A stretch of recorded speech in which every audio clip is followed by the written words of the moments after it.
नमस्कार दोस्तों, कैसे हैं आप सभी। आशा है, उम्मीद है मेरे बालक को एकदम बढ़िया हो गया आप।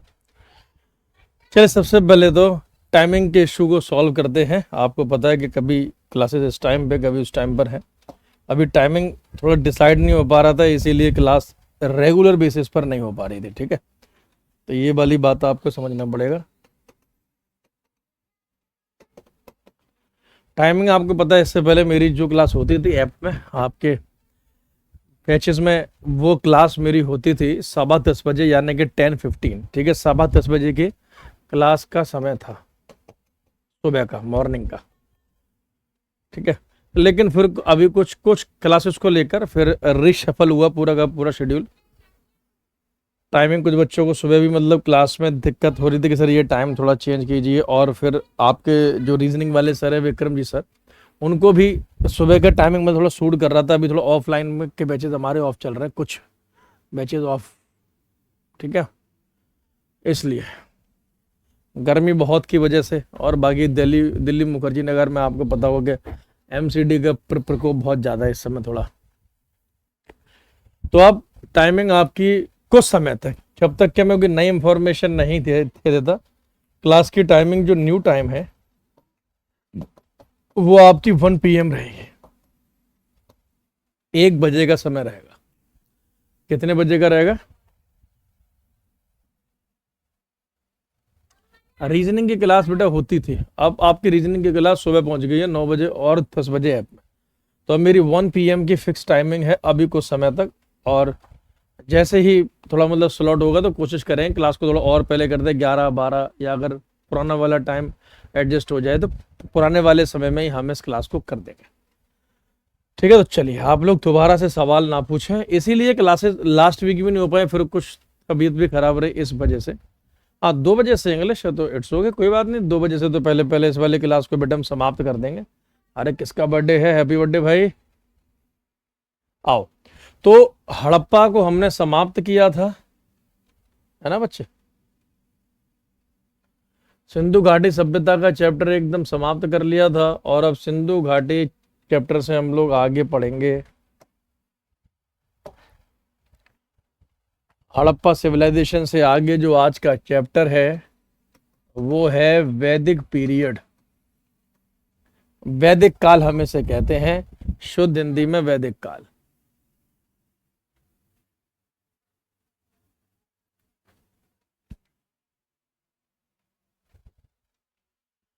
तो सिंधु घाटी सभ्यता, हड़प्पा की सभ्यता के बाद जो नया चैप्टर है वो है वैदिक पीरियड, वैदिक काल।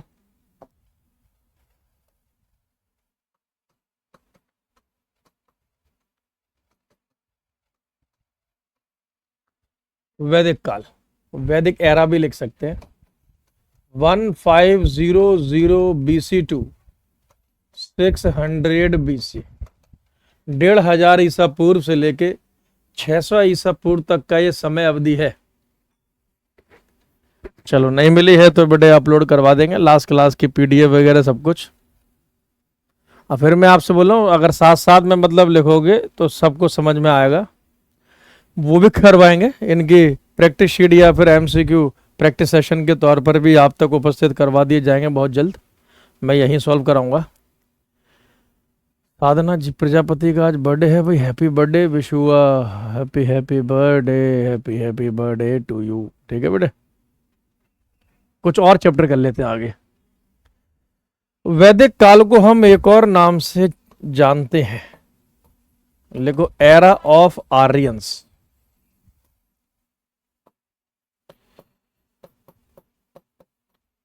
आर्यों का काल या आर्यों का युग, क्योंकि हम वैदिक पीरियड में, वैदिक काल में आर्यंस के बारे में पढ़ते हैं। आर्यंस हमारे यहाँ आए थे आज से करीबन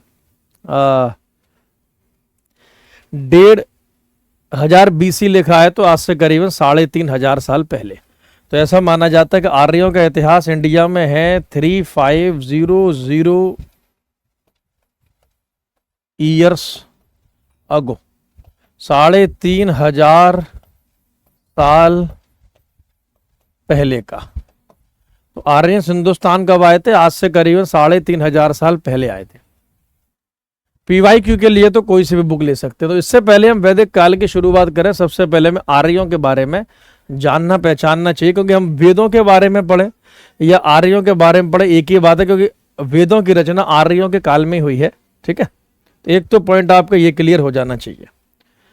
अलग अलग इतिहासकार अलग अलग बात मतलब इसके लिए कहते हैं। तो पहला पॉइंट इसमें लिख देना, अकॉर्डिंग टू तिलक। तिलक के अनुसार, तिलक बोले तो बाल गंगाधर तिलक। अकॉर्डिंग टू तिलक, तिलक के अनुसार Aryans came to India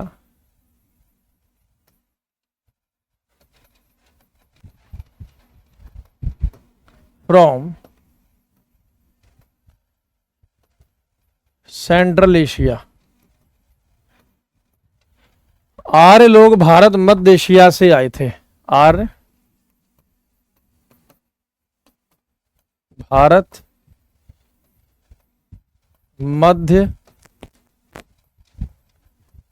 Asia से आए थे। सॉरी ये स्टेटमेंट तिलक का नहीं है, ये स्टेटमेंट मैक्स म्यूलर का है। कौन सा इतिहासकार? Max Muller. तो according to Max Muller, Aryans came to India from Central Asia. हो जाएगा जी श्रिया जी, मध्य एशिया से आए थे। तो ज्यादातर इतिहासकारों ने मध्य एशिया ही लिखा है।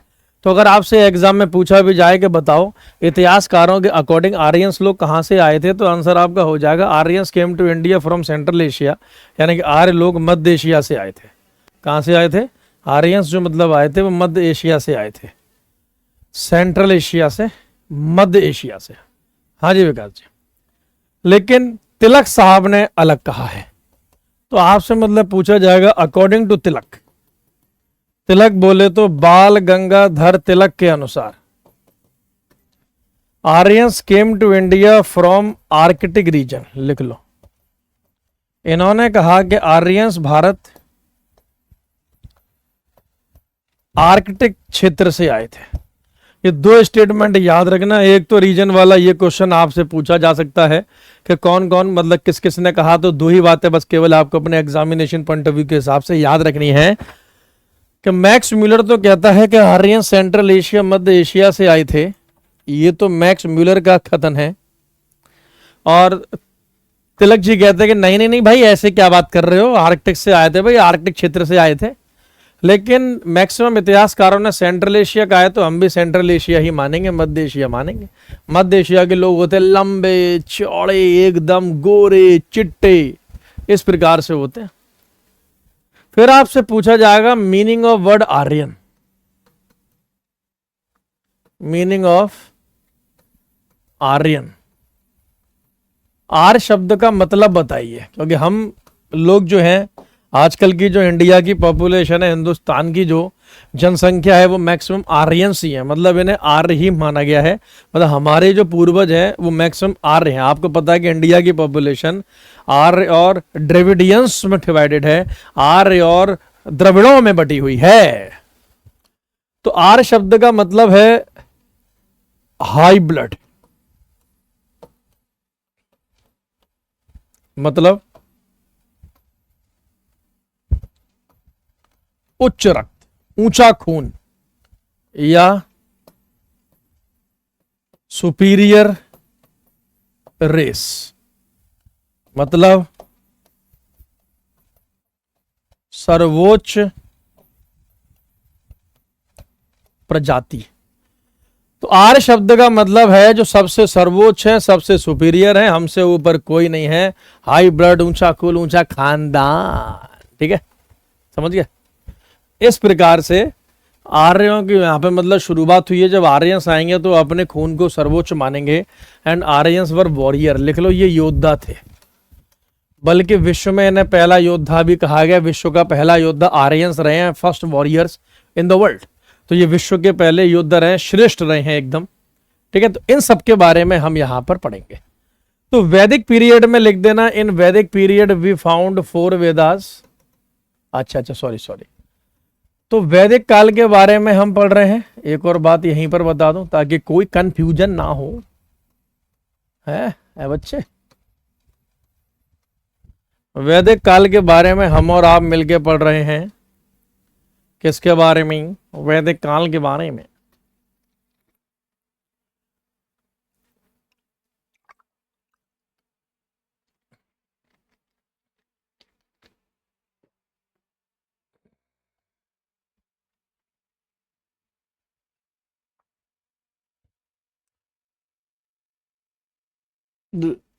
ठीक। तो वैदिक काल को हम लोग दो भागों में पढ़ेंगे। एक तो अर्ली वैदिक पीरियड, शुरुआती या आरंभिक वैदिक काल। आरंभिक वैदिक काल, शॉर्ट फॉर्म में आज के बाद हम इसे लिखेंगे EVP, अर्ली वैदिक पीरियड। ये काल माना जाता है फ्रॉम 1500 BC टू 1000 BC, यानी 1500 से लेके 1000 ईसा पूर्व तक। फिर आता है ओके सावित्री, लेटर वैदिक पीरियड। साथ साथ नोट्स को समझते हुए लिखोगे और मजा आएगा। उत्तर वैदिक काल, मतलब उत्तर वैदिक काल, इसको शॉर्ट में लिखेंगे LVP।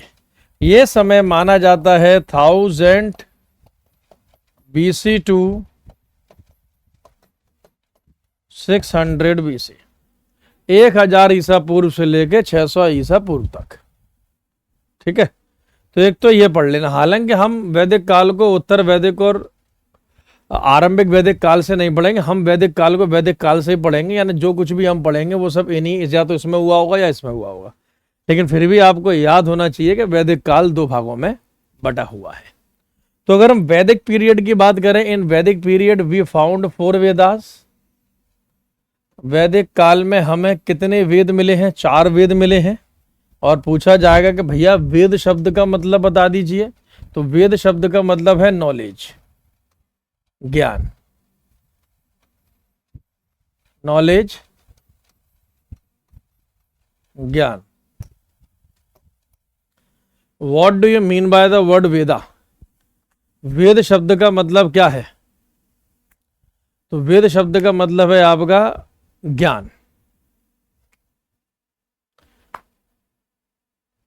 सर आप YouTube के क्लास से एकदम अलग पढ़ाते हैं। हाँ तो बेटा YouTube MCQ फॉर्मेट में, क्वेश्चन फॉर्मेट में होता है, ये पूरा का पूरा थ्योरी है। उसका संबंध, उसका उद्देश्य बेटे प्रैक्टिस है। इसका उद्देश्य आपको सिखाना है, ताकि मतलब कैसा भी क्वेश्चन पूछ लिया जाए आपका ठीक हो जाना चाहिए।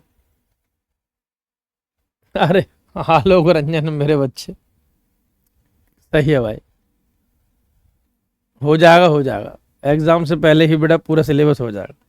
तो वेद एक संस्कृत भाषा का शब्द है। कौन सी भाषा का शब्द है? संस्कृत का, जिसका मतलब होता है ज्ञान, नॉलेज। आहा, 4 वेद मिले हैं, चारों के नाम लिखें। ऋग्वेद, ऋग्वेद,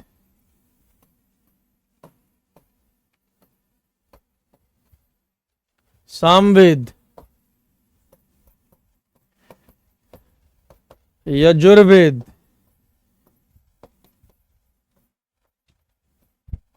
अथर्ववेद। 4 वेद मिले हैं। कितने वेद मिले हैं भाई? 4 वेद प्राप्त हुआ, 4 वेद।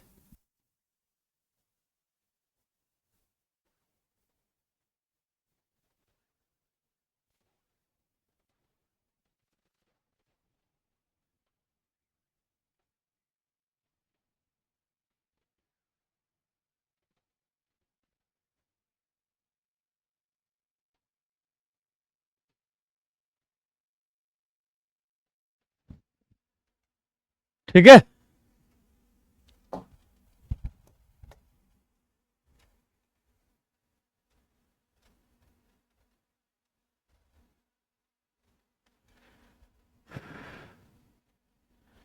एंशियंट हिस्ट्री की क्लास है, प्राचीन भारत। तो अब देखो 4 वेद हमें मिले हैं। ऋग्वेद के तो आगे लिख दो oldest book in the world, प्राचीन पुस्तक। विश्व में सबसे प्राचीन पुस्तक यही मिली है,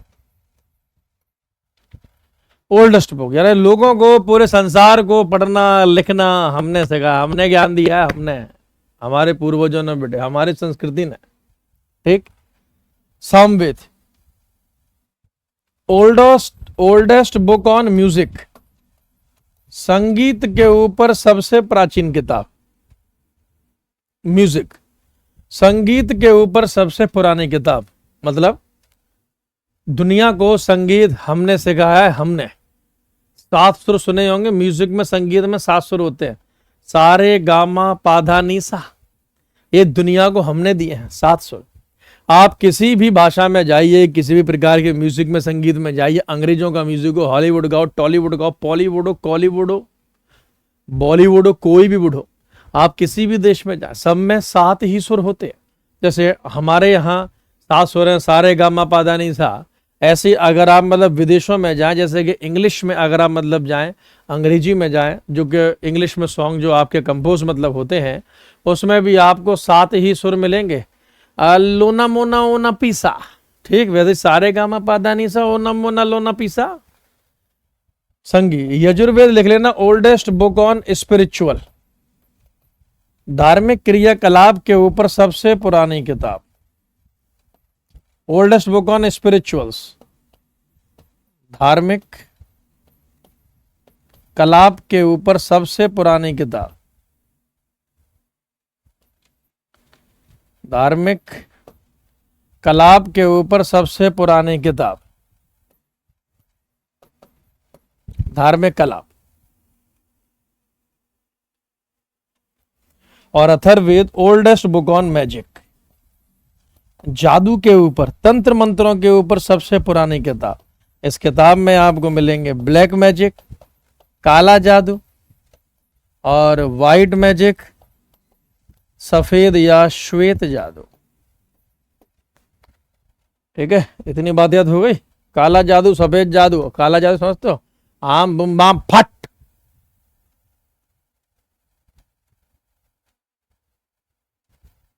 थैंक यू भाई ऋतु मेरे बच्चे। हाँ, अब देखो, बिल्कुल शुरुआती ये 3 जो वेद हैं, इन 3 वेदों को मिलाकर कहा जाता है त्रिवेद, त्रिवेदा। यानी 3 वेदों में सिर्फ ये शुरुआती वेद आते हैं।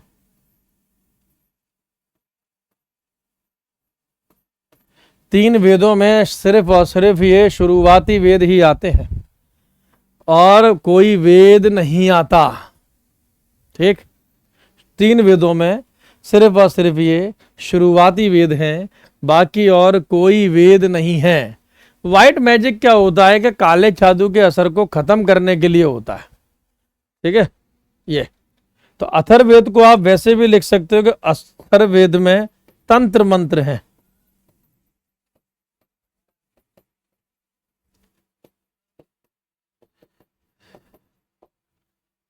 तंत्र मंत्र है अथर्ववेद में। क्या है? तंत्र मंत्र। थैंक यू बेटे सुमित। ठीक है, तो ये तो आपकी बात रही वेदों की, यानी 3 वेदों में अथर्ववेद नहीं आता, बाकी सारे के सारे वेद आते हैं। अब बात आती है ऋग्वेद की। हमें जो मतलब पढ़ना होता है, या वैदिक के बारे में जो सबसे अधिक इंफॉर्मेशन, जानकारी जो प्राप्त होती है, वो आपको ऋग्वेद से प्राप्त होती है। तो आप ऋग्वेद के बारे में पढ़ो, आर्यों के बारे में पढ़ो, ये एक ही बात है। तो हमें जो पढ़ना है वो सिर्फ और सिर्फ ऋग्वेद पढ़ना है। तो हेडिंग डाल लीजिए ऋग्वेदा। आर्यों के बारे में मुख्य जानकारी हमें ऋग्वेदों से ही प्राप्त होती है। ऋग्वेद, ऋग्वेद। और लिख ले, ऋग्वेद में कुल मिलाकर 10 मंडल मिले हैं। हेडिंग डालो ऋग्वेद और लिखो 10 मंडल्स। ऋग्वेद में कितने मंडल प्राप्त हुए हैं? 10 मंडल प्राप्त हुए हैं। मंडल का मतलब है चैप्टर, अरे पाठ, लेसन। चैप्टर 1, चैप्टर 2, चैप्टर 3, ठीक, chapter 4, chapter 5, chapter 6, chapter 7, chapter 8, chapter 9, इस प्रकार से। तो कुल मिला के ऋग्वेद या हमारे वेद कितने भागों में बटे हुए हैं? 10 भागों में बटे हुए हैं, 10 मंडलों में बटे हुए हैं। और इन मंडलों को 2 तरीके से याद कर लो मेरे बच्चे। एक तो 2 to 9 यानी कि 2 से लेकर जो 9 मंडल हैं, इन्हें ओल्ड मंडल कहा गया है। ये पुराने मंडल हैं, यानी कि ये पुराने हैं, तो पुराने का मतलब हो गया कि इन्हें पहले लिख दिया गया होगा। और जो 1 and 10 पहला और 10वां मंडल जो है, ये लेटेस्ट मंडल हैं, ये सबसे नए मंडल्स हैं, ठीक है, ये नवीन मंडल हैं, इन्हें बाद में लिखा गया है। छापो। तो 2 से लेकर 9 जो मंडल हैं वो पहले लिखे गए और 1 और 10 बाद में लिखे गए, जिसमें कि 10वें नंबर का है वो एकदम लेटेस्ट है, उसे बिल्कुल सबसे आखिरी में लिखा गया है। ठीक है,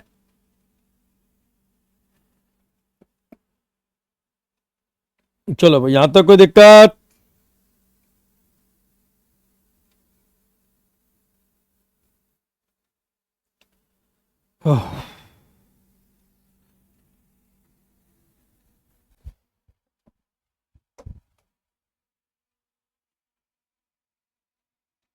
हमेशा आप ऐसे कितने खुश कैसे रहते हैं? सावित्री जी पूछ रही हैं, बेटे खुशी तो मन का भाव है। दिक्कतें जिंदगी में हर किसी के हैं, लेकिन आप बस बहुत सिंपल सी बात है, बोला अगले 3 वेद नहीं पढ़ा होगा। अरे बेटे पंकज, ऋग्वेद को याद करने में पूरा जीवन निकल जाएगा। वैसे भी हमारे जो सिलेबस का पार्ट है वो ऋग्वेद है, और उसी के बारे में तो हर हर सिलेबस का पार्ट वही है, आईएएस तक, मतलब अरे नेट तक, पीजीडी तक, आईएएस पीसीएस तक, चाहे एसएससी, फिर क्या कोई कुछ भी हो, यही पढ़ेंगे। बाकी तो तीनों वेद हैं, उसमें मतलब पढ़ते हैं, जैसे कि आपका विषय संस्कृत हो, ठीक है ना, या एस्ट्रोलॉजी हो, उन सब में आता है। वेद व्यास ने कौन सा वेद लिखा है? हकीकत तो यह है कि कोई भी वेद किसी ने भी नहीं लिखा है। अभी आपको धीरे धीरे सब पता लग जाएगा। देखो, अब एक क्वेश्चन आपसे बनेगा कि बताओ कि ऋग्वेद में कुल मिलाकर कितने हाइम्स मिले हैं, कितने श्लोक मिले हैं? तो लिख लो, ऋग्वेद में कुल मिलाकर 1028 हाइम्स, 1028 श्लोक प्राप्त हुए हैं।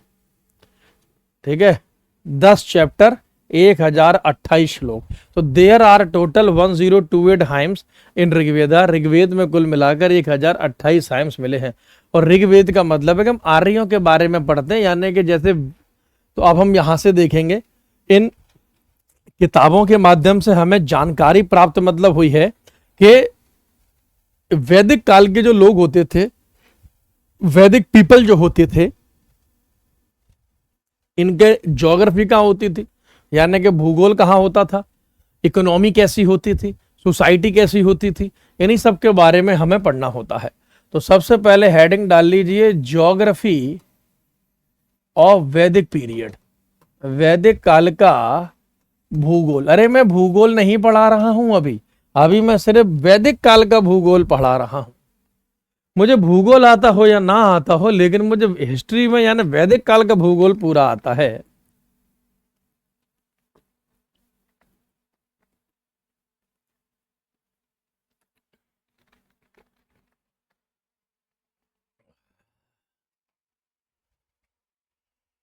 बहुत बढ़िया बेटा ऋतु, गुड। अरे खुश रहो जिंदगी में। जिंदगी में सफल रहने के लिए अंदर की खुशी बहुत आवश्यक है। अंदर तो खुश रहो, किसी को देख के निराश मत हो, किसी की अच्छाइयां देख के निराश मत हो, किसी की बुराइयां देख के उससे खिन मत करो। जैसे हो वैसे रहो, लगातार मेहनत करो, मंजिल आपके कदम चूमेगी। चलो, तो ज्योग्राफी में मतलब लिखे, इनिशियली शुरुआत में, जब शुरुआत में आए थे, यानी कि अर्ली वैदिक पीरियड की बात कर रहे हैं, आरंभिक वैदिक काल की बात कर रहे हैं। इन अर्ली वैदिक पीरियड, आरंभिक वैदिक काल में Aryans were settled in north west India. आर्य लोग उत्तर पश्चिम भारत में स्थापित हुए थे। उत्तर पश्चिम भारत में स्थापित हुए थे। तो आर्यंस या वैदिक लोग शुरुआत में कहां सेटल हुए थे, कहां बसे, कहां स्थापित हुए? तो ये स्थापित हुए नॉर्थ वेस्ट इंडिया में, उत्तर पश्चिम क्षेत्र में। नॉर्थ वेस्ट इंडिया बोले तो जैसे कि मैं आपको मुख्यतः बता दूं, पंजाब का क्षेत्र, आज के समय के हिसाब से बता रहा हूं, हरियाणा का क्षेत्र और वेस्ट यूपी, पश्चिमी उत्तर प्रदेश का क्षेत्र। ये जो तीन आज के समय के एरिया हैं, वैदिक लोग या वैदिक काल के लोग या आर्यंस लोग जो थे वो आकर यहां पर सेटल हो गए। तो आर्यंस जो थे वो शुरुआत में आकर कहां पर सेटल हुए? नॉर्थ वेस्ट इंडिया में, उत्तर पश्चिम भारत में सेटल हो गए। आखिर में बता दूंगा बेटा, सलोनी और ज्योति यादव दोनों ने सेम क्वेश्चन पूछा है भूगोल को लेके, ठीक है। तो अब इस एरिया में देखो, आपको पता है कि जितनी भी सभ्यताएं बसी हैं या जो कुछ भी सेटलमेंट हुआ है, सब कुछ किसी ना किसी रिवर या किसी ना किसी नदी के किनारे हुआ है। तो आपसे यही पूछा जाएगा कि ये जो सेटलमेंट था ये किस रिवर या किस नदी के किनारे हुआ, ठीक है। तो इसके बारे में हम मतलब पढ़ेंगे, कौन सी रिवर, क्या कौन सी नदी के किनारे हुआ। तो आपसे पूछा जाएगा कि बताओ वैदिक काल में कौन कौन सी नदियों के मुख्य नाम पाए गए हैं, ठीक है, लिख लो। तो हेडिंग डालो, इंपॉर्टेंट रिवर्स ऑफ वैदिक पीरियड, वैदिक काल की महत्वपूर्ण नदियां, इंपॉर्टेंट रिवर्स ऑफ वैदिक पीरियड, वैदिक काल की महत्वपूर्ण नदियां, नदियां, नदी, टेबल बनाओ टेबल। एक तरफ तो यहां लिख लो वैदिक रिवर, यानी कि वैदिक नदियां, वैदिक काल की नदियां, और यहां लिख लीजिए मॉडर्न नेम, आधुनिक नाम। आज के समय में इन नदियों को किस नाम से जानते पहचानते हैं?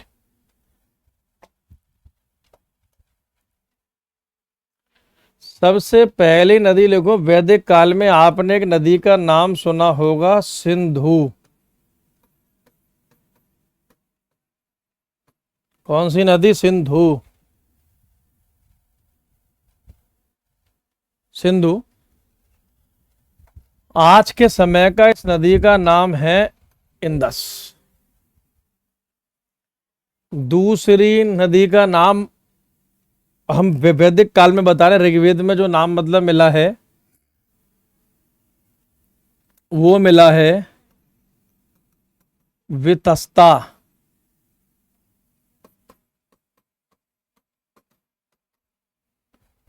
आज के समय में इसको कहते हैं झेलम। तीसरा नाम मिला है एक नदी अस्किनी।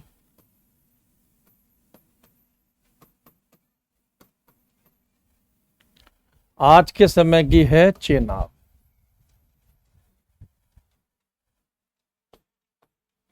चौथा नाम मिला है बिपाशा। बिपाशा बासु मत कर देना। आज के समय की है ब्यास। पांचवा नाम मिला है, हो गया, सिंधु, बेतस्ता, अस्किनी, बिपाशा। मैं ऑर्डर याद कर रहा हूं। परुष्णी। परुष्णी, परुष्णी। आज के समय की रावी। ऐसे याद कर लेना, रवि एक पुरुष है। छठा नाम आप इसमें लिख लीजिए सतुदरी। सतुदरी,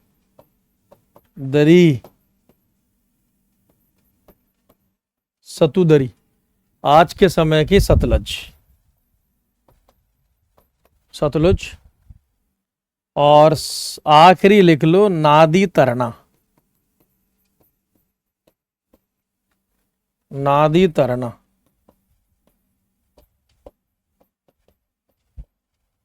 नादी तरना, सरस्वती, मॉडर्न नेम हो गया सरस्वती। ये 7 नदियों के आपको नाम याद करने हैं बहुत ही अच्छे अंदाज में। देख लो भाई, these are the 7 rivers which you will have to learn under any circumstances or at any cost.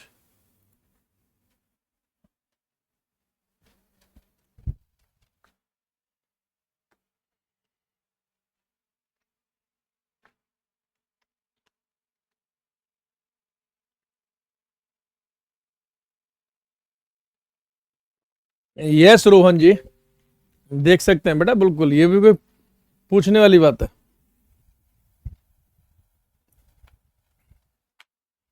तो देखो, ये 7 नदियां हैं और ये सातों नदियां कौन से रीजन में पाई गई? नॉर्थ वेस्ट इंडिया में पाई गई, उत्तर पश्चिम भारत में। इसीलिए इन 7 नदियों के क्षेत्र को वैदिक काल में जो लिखा गया है, यानी आज के समय का नॉर्थ वेस्ट इंडिया, उस समय का क्या, गंगा अर्ली वैदिक पीरियड में नहीं मिली है, लेटर वैदिक में लिखी है, मिली है, हम उसे आगे मतलब पढ़ेंगे। ये है वितस्ता, ये है अस्किनी, और 5 नंबर पे लिखी है परुष्णी। विपाशा ब्यास है, विपाशा। वही जी, विपाशा। अरे मॉडर्न नेम सिंधु का बेटे इंदस है। इंदस तो नाम आपने बहुत सुन रखा होगा, इंदस। हाँ, इन 7 नदियों के क्षेत्र को कहा गया है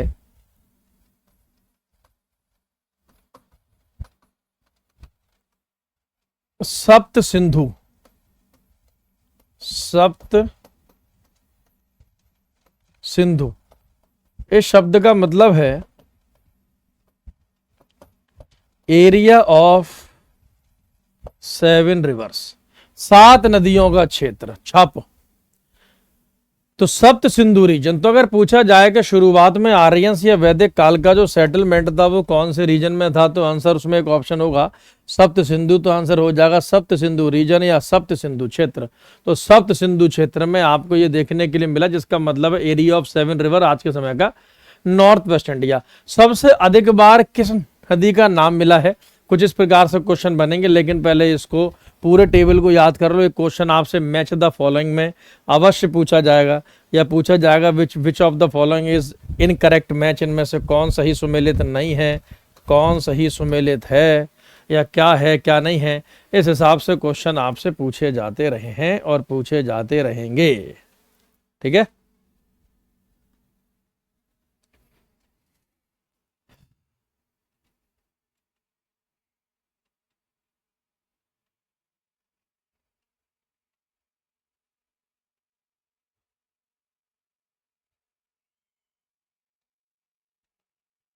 सप्त सिंधु रीजन। अब क्वेश्चन मतलब बनेगा मोस्ट मेंशन्ड रिवर, सबसे अधिक बार हमें ऋग्वेद में किसका नाम लिखा हुआ मिला है? Most mentioned river in Rigveda. सब हम वेदों में पढ़ेंगे, वेदों में सबसे अधिक बार किस नदी का नाम लिखा हुआ मिला है? सबसे ज्यादा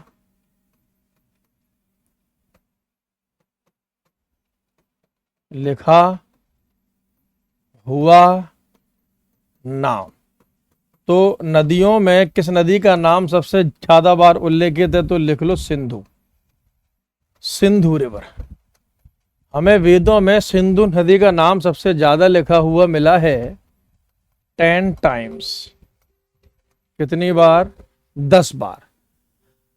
सिंधु से, अरे कौन है यार, एक सेकंड रुकने, टेलीग्राम ओपन कर देते हैं यार। हाँ, नहीं तो कोई भी ज्वाइन कर लेता है। एक सेकंड गाइस, एक सेकंड मेरे बच्चों, पहले इसका पोस्टमार्टम कर देता हूँ।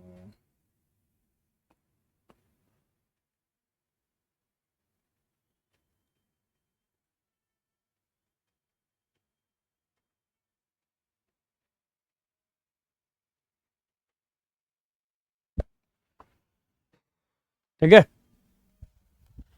10 बार। दूसरा क्वेश्चन यही आपका बनेगा, मोस्ट सेक्रेड रिवर ऑफ वैदिक पीरियड, वैदिक काल की सबसे पवित्र नदी कौन सी मिली है? जैसे आज के समय की सबसे पवित्र नदी है मां गंगा, सबसे पवित्र नदी, आंसर हो जाएगा सरस्वती। सरस्वती बोले तो नादी तरना। ये 2 क्वेश्चन आपके अलग से मिलेंगे, 2 क्वेश्चन।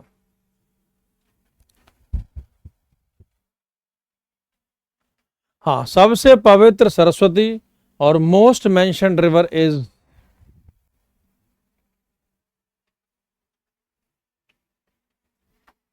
मोस्ट मेंशन्ड रिवर जो है वो आपकी सिंधु है, यानी कि इंदस है। फिर आपसे मतलब पूछा जाएगा कि गंगा और यमुना नदी का नाम कितनी बार लिखा हुआ मिला है? गंगा और यमुना, वेदों में या ऋग्वेद में गंगा और यमुना नदी का नाम कितनी बार लिखा हुआ मिला है? तो आंसर कितनी बार लिखा हुआ मिला है? कितनी बार मिला है? नाम, नेम। आंसर आपका बहुत सिंपल है, एक बार, एक बार, एक एक बार। बहुत ही सिंपल वे में आपको पढ़ा रहा हूं, बिल्कुल टेक्निकल वे में, साइंटिफिक अप्रोच के साथ। जैसे कि आपको हिस्ट्री नहीं, साइंस का कोई विषय पढ़ा रहा हूं तोड़ मरोड़ के। मैं कोई भी सब्जेक्ट पढ़ाऊंगा ऐसे ही पढ़ाऊंगा, ठीक है, ध्यान रखना। गंगा और यमुना का नाम जो मतलब मिला है वो एक एक बार लिखा हुआ मिला है, एक एक बार, ठीक है, एक एक बार।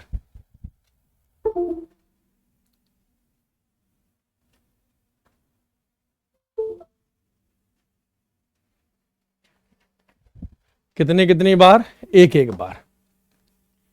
तो ये तो ज्योग्राफी हो गई, यानी कि भूगोल हो गया। क्या हो गया? भूगोल हो गया। अब एक अर्ली वैदिक पीरियड में, यानी कि शुरुआती वैदिक काल में, एक इंपॉर्टेंट वॉर हुआ है, एक महत्वपूर्ण युद्ध हुआ है। टेलीग्राम बेटा आप ज्वाइन कर सकते हैं, GS बाय दीपक शर्मा के नाम से टेलीग्राम है, आप उसे मतलब ज्वाइन कर लेना। बाकी दीपक दास शर्मा के नाम से मेरी इंस्टाग्राम की आईडी भी है, तो टेलीग्राम अगर ज्वाइन करना है,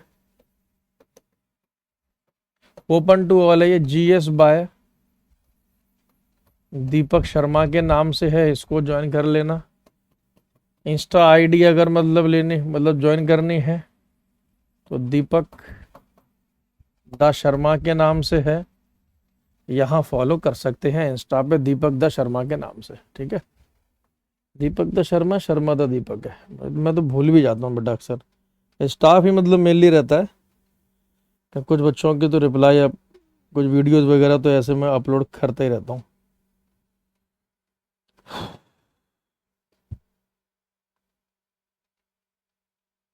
हाँ, दीपक दा शर्मा है, ठीक, ठीक है। कोई डाउट हो आपको, व्हाट्सएप के नंबर पे आप मैसेज ड्रॉप कर सकते हैं। मेरे ही सब्जेक्ट में कोई अगर आपको डाउट है मुझसे रिगार्डिंग, तो यहाँ पे आपका कॉल मत करना, सिर्फ मैसेज का रिप्लाई मिलेगा बेटे। 9821594363 ये व्हाट्सएप का नंबर है, एक्टिव है, ठीक है। नहीं नहीं नहीं, वो कुछ किताबें लिख देती हैं कि यमुना का नाम 3 बार है, 6 बार है। 6 क्लास की हिस्ट्री की NCERT chapter number 4, chapter number 4 6 class की हिस्ट्री की NCERT में आपको पता लग जाएगा, एक एक बार है, ओनली वंस। इसलिए किताबों को मैं फॉलो नहीं करता, मैं बेटे गीता के सार को फॉलो करता हूँ, यानी कि जो रामबाण है, ब्रह्मास्त्र है, अग्निअस्त्र है, कहने का मतलब NCERT, ठीक है। चलो, अब क्वेश्चन बनेगा कि अर्ली वैदिक पीरियड में कौन सा एक युद्ध हुआ है, तो लिख लेना। देखो हुआ क्या, एक वॉर हुआ, इसी में एक लड़ाई हुई, एक युद्ध हुआ। अब युद्ध है तो 2 लोगों के बीच में होगा, है। एक तरफ तो थी युद्ध में भारत ट्राइब, भारत नामक ट्राइब या भारत नामक जनजाति,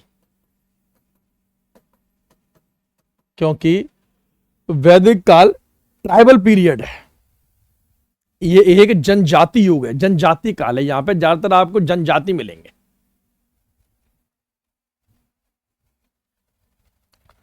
और एक तरफ थी 10 ट्राइब, अलग अलग 10 ट्राइब, यानी कि कुछ अलग अलग नाम होंगे, तो 10 जनजातियां, तो 10 थी, तो 10 राजा थे, इसीलिए इस युद्ध को बोला गया है बैटल ऑफ 10 किंग्स, 10 राजन युद्ध। 10 राजन युद्ध मतलब इसको कहा गया है।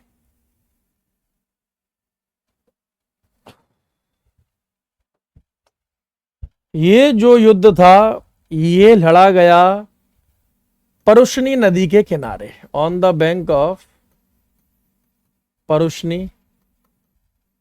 रिवर।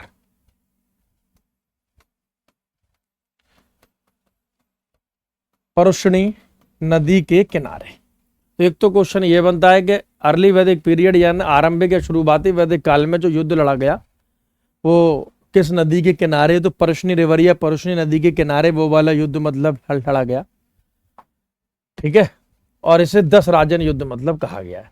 पूछा जाएगा इसमें विक्ट्री किसकी हुई, जीत किसकी हुई, तो एक तरफ 10, एक तरफ अकेला 12 ट्राइब, जीत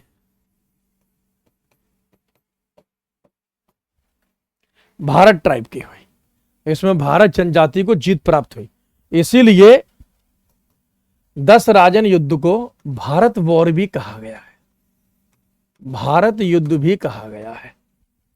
छापो।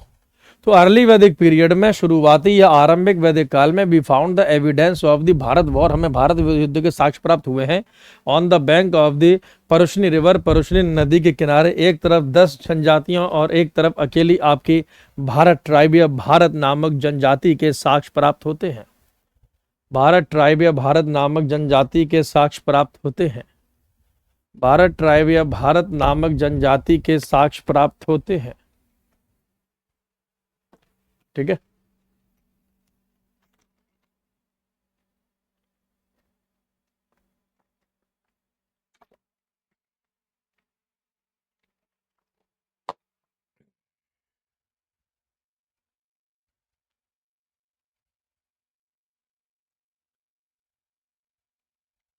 अच्छा,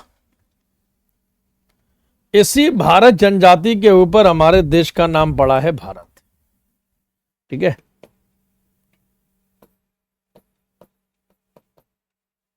country is named after this tribe, named after this tribe,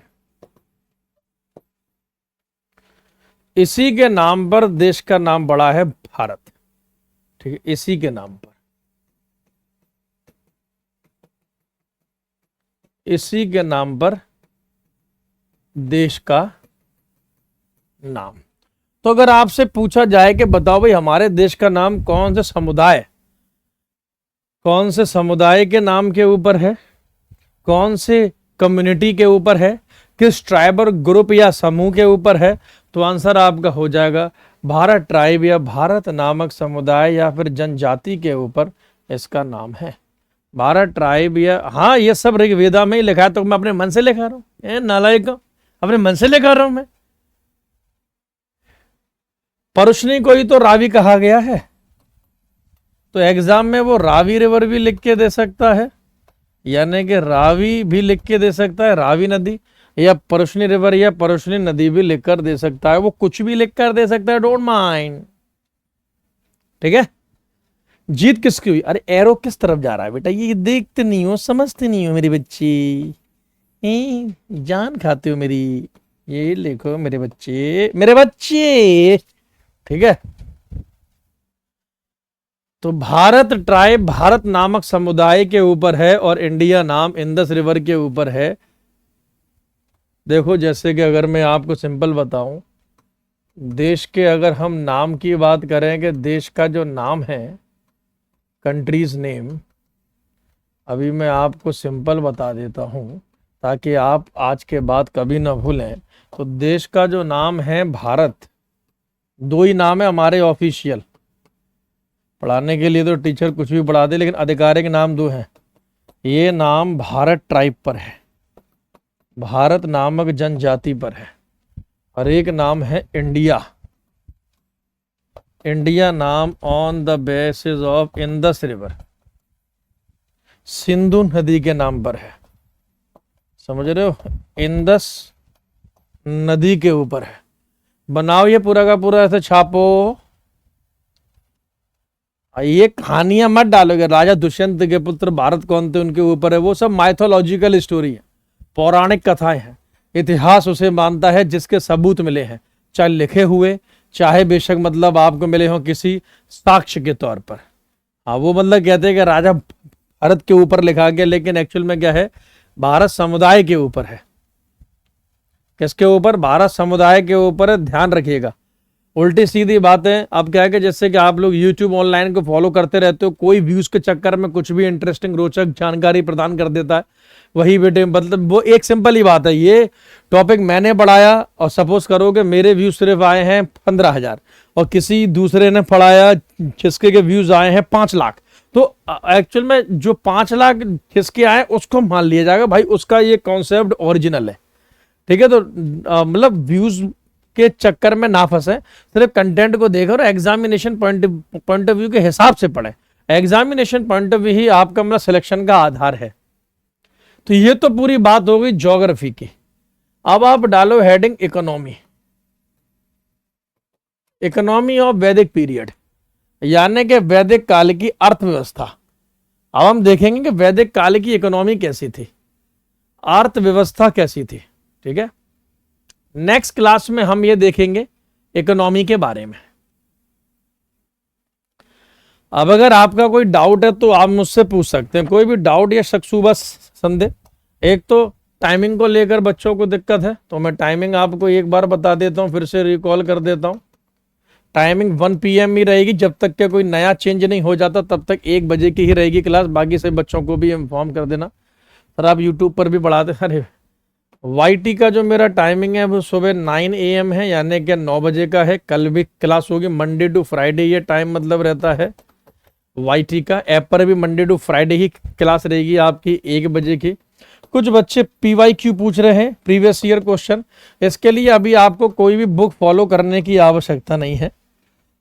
अभी मैं आपको यहीं बैच में प्रैक्टिस MCQ कराऊंगा। ठीक है, जिसमें कि आपके न्यू क्वेश्चन और प्लस PYQ दोनों शामिल हो जाएंगे, तो आपको कोई PYQ के ऊपर किताब लेने की आवश्यकता नहीं है। फिर भी एग्जाम से पहले किसी भी पब्लिकेशन के आप मतलब PYQ ले सकते हैं। ठीक है, इसमें कोई दिक्कत परेशानी आपको आएगी नहीं। फिर भी मैं कोशिश कर रहा हूं कि बहुत जल्द आपको PYQ पूरा का पूरा आपके ऐप में ही मेरे द्वारा प्रस्तुत करवा दिए जाएं विद आंसर की। हाँ, विद आंसर की मतलब आप तक पहुंच जाएंगे विद आंसर की। हाँ जी, इकोनॉमिक्स बिल्कुल एंड हो चुका है। हड़प्पा वाली अगर जैसे कि PDF अभी तक अपलोड नहीं हुई है तो हो जाएगी। मध्य एशिया में कौन कौन से देश हैं अभिषेक जी? मध्य एशिया में आपका जैसे Kazakhstan, Uzbekistan, Turkmenistan, Kazakhstan, Tajikistan, Kyrgyzstan, जितने भी ये तान वाले देश हैं, पाकिस्तान, हिंदुस्तान, अफगानिस्तान को छोड़ के ये सब मध्य एशिया के हैं। सबसे ओल्डेस्ट रिलीजन सनातन है, यानी कि ये वैदिक काल से शुरुआत होगा। सबसे ओल्डेस्ट रिलीजन जो है वो सनातन धर्म को माना जाता है। ओल्डेस्ट रिलीजन, सबसे प्राचीन या पुराना धर्म। अभी हम इसमें धर्म के बारे में भी पढ़ेंगे। विश्व का प्राचीन धर्म सनातन धर्म, हिंदू धर्म नहीं है, सनातन धर्म है। ध्यान रखिएगा, धर्म का नाम सनातन है। हिंदू तो हिंदू उन्हें कहा गया जिन लोगों ने सनातन को फॉलो किया है। ठीक है, मतलब जो followers of Sanatan is called as the Hindus. तो हिंदूज एक ग्रुप, एक समुदाय, एक समूह है। तो जिन हिंदुओं के समूह ने सनातन को मतलब फॉलो किया, उनको मतलब हिंदू रिलीजन के साथ जोड़ा गया या हिंदू धर्म के साथ जोड़ा गया। हिंदुस्तान नाम कैसे पड़ा? तो यानी बेटा देखो, सिंधु, सिंधु जो नदी थी, ईरान के लोग, फारस के लोग सिंधु को सिंधु नहीं हिंदू कहते थे, तो सिंधु नदी के उस पार का क्षेत्र हो गया हिंदू का स्थान, यानी कि हिंदुस्तान। नेक्स्ट पीएम कौन बनेगा? देखो कौन बनेगा कौन नहीं बनेगा ये तो जनता की आवाज है, लेकिन एग्जिट पोल जो अभी तक आए उसके अनुसार बीजेपी की ही सरकार बनने जा रही है कल। तो एग्जिट पोल, ठीक है, एग्जिट पोल के अगर हम अकॉर्डिंग देखें तो पॉलिटी और ज्योग्राफी कब स्टार्ट होगी? बेटा पॉलिटी और ज्योग्राफी सुशांत सर के द्वारा आपको पढ़ाई जाएगी, ठीक है, टेंशन लो, मैं आपको डेली 5 मिनट अलग से दूंगा। सुशांत सर आपके बेटे पॉलिटी और ज्योग्राफी और स्टैटिक जी के लेंगे, पॉलिटी, जियो और स्टैटिक, पॉलिटी, जियो और स्टैटिक जी के सुशांत सर के द्वारा ली जाएगी आपकी क्लास। आर पीरियड टाइमिंग बताया तो बेटा आर्यों का काल है 1500 ईसा पूर्व से लेके आपका 600 ईसा पूर्व, यानी कि 900 साल का वैदिक पीरियड या वैदिक काल रहेगा। हाँ, आर्यंस बेटे उस टाइम के हिसाब से देखो तो फॉरेनर थे, विदेशी थे, बाहर से आए थे, फिर यहाँ इंडिया में आके सेटल हुए हैं। पता नहीं बेटा, सुशांत सर ही बताएंगे कि ये सब क्या होगा। मैं आपको सिर्फ और सिर्फ हिस्ट्री और ज्योग्राफी ही पढ़ाऊंगा, ओनली हिस्ट्री और ज्योग्राफी मुझसे निकल गया, माय मिस्टेक, सॉरी, ज्योग्राफी और हिस्ट्री और को ही पढ़ाऊंगा, हिस्ट्री और इकोनॉमिक्स। बाकी जीएस बाय दीपक शर्मा के नाम से टेलीग्राम ज्वाइन कर लेना। कल हमारी मुलाकात फिर से 1 बजे होगी, 1 PM होगी, और कल हम क्वेश्चंस करेंगे जो आपका स्टोन एज, पाषाण युग और प्लस हड़प्पा, ये जो 2 चैप्टर आपके मतलब हो गए हैं, इसके हम कल क्वेश्चन करेंगे। तो be ready for that, be ready for that, आप बिल्कुल तैयार रहिएगा। कल हम स्टोन एज और हड़प्पा सिंधु घाटी के सभ्यता 2 चैप्टर के प्रैक्टिस एमसीक्यू करेंगे। कल थ्योरी की क्लास नहीं होगी, कल आपकी बेटे प्रैक्टिस एमसीक्यू की क्लास होगी। चलो, thank you so much guys, bye bye, take care, all the very best. मैं आज की भी पीपीटी पीडीएफ आपको मतलब शेयर करवा दूंगा। Take care.